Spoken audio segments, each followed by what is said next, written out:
Assalamu alaikum. Welcome to Learning Cottage.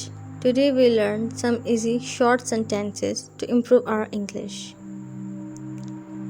शायद, maybe. मज़े करो, enjoy yourself. मेरे पीछे आओ, follow me. अभी नहीं, not yet.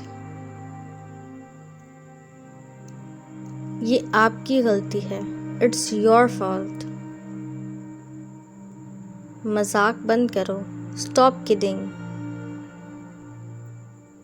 हमें माफ़ करें, एक्सक्यूज अस.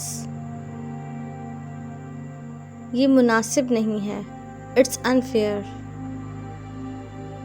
नया क्या है, व्हाट्स न्यू. क्या आप वहाँ हैं, आर यू देयर.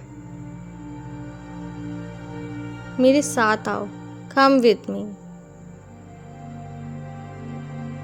ये तो दिलचस्प है, दैट्स इंटरेस्टिंग. ये अच्छा रहेगा, that sounds good.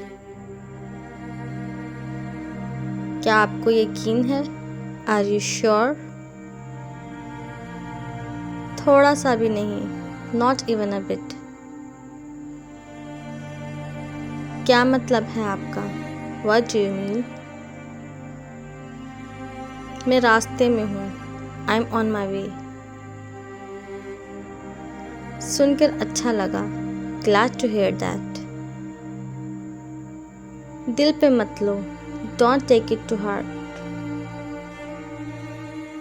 Thanks for watching. Please like, share and subscribe to my channel. Stay tuned for more videos. Allah Hafiz.